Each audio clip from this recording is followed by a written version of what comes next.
at the age of 32. My daughter was 3, my baby was just about to turn 1. I was still breastfeeding my daughter, and I truly thought that this could never ever happen to me. I think that's kind of what we all think. We sort of think we're invincible. And we had some issues from the moment she was born with nursing, and I always thought that it had to have been a clogged milk duct. I never thought it could have been anything else, and it was happening for a year. It's crazy to think back that it was a cancer tumor that was growing that entire year after she was born. Finally, I realized I needed to do something about it, so I went to my doctor, and they even thought there was something wrong. They thought it must have been an infection or mastitis. They wrote me a script for antibiotics because they thought truly that was going to take it all away.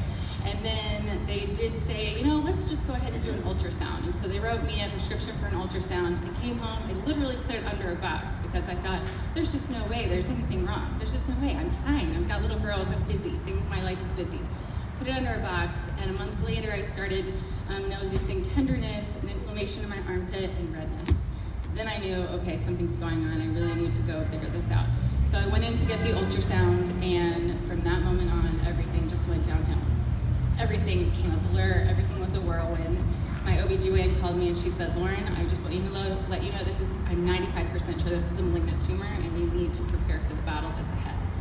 And she referred me to Kelly Martinez, my breast surgeon, and Kelly Martinez immediately got me hooked up with the Breast Cancer Resource Center.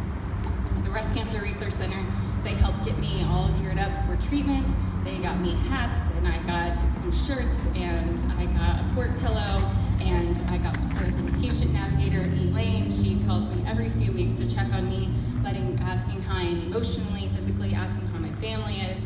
And so that's been an amazing support because she's also a survivor, so I know that she knows what it feels like to go through this battle.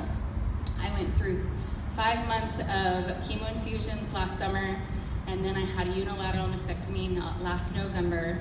And then when Christmas came around, my husband and I really had no idea how we were going to make Christmas work.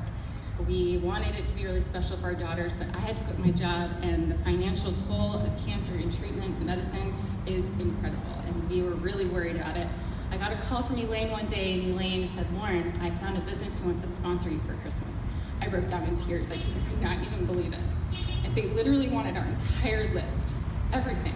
We couldn't even afford our daughter's new car seat. She was getting older, and I couldn't afford her big car seat, and they got that for us.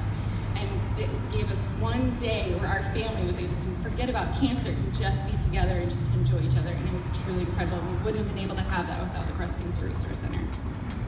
In January, I went through an entire month of radiation, and in the spring, I was put on chemotherapy pills for 5 months.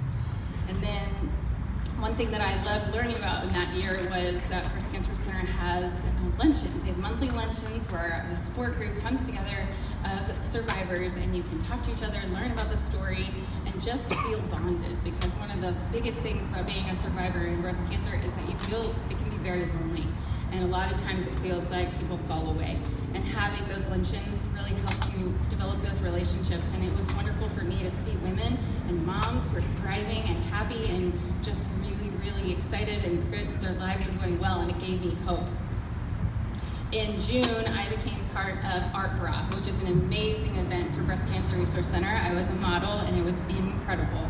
I felt beautiful, I felt feminine again, I felt important, and it was just so wonderful seeing this event put together, so many different survivors thriving, and so much money that went toward true impact, toward families. This past summer, I finally got to get off of all medicine, and I got to enjoy my family, go on a road trip, and just be with my family. This past July, I had a full reconstruction, and when I had that done, the Breast Cancer Resource Center made sure that I had an electric recliner to help with my recovery, because that was really important when I was recovering. Now I'm on tamoxifen. I'll be on tamoxifen for 10 years, but I feel like I'm on the other side. I am happy, I feel really good, and I just can't imagine this whole battle, this past 16 months, without the Breast Cancer Resource Center. Not only do they help with support being there emotionally, but they also they would pay for a bill or two every now and then. They would also help with an HEB gift card, and they just helped in any way that they could. Another aspect of breast cancer that many don't think about is the mental aspect. When you're done going through all the treatment, you're done going through all the medicine, then all of a sudden you can be left with a really difficult mental road ahead. A lot of people, they go through depression or anxiety or PTSD, and the Breast Cancer Resource Center helped put me together with a therapist, and so that I could work through a lot of those mental difficulties that I was having challenges with. So that's a little bit of my story. I feel amazing now. I'm trying so hard to live a toxin-free life and just do as much as I can to give back and truly cherish every single day that I'm here. My girls give me every reason to fight, not just for tomorrow, but for their graduation day, for their wedding day, to hold my grandbabies. And truly the Breast Cancer Resource Center has been an incredible part of my journey, and I'm just so thankful for them. Thank you guys.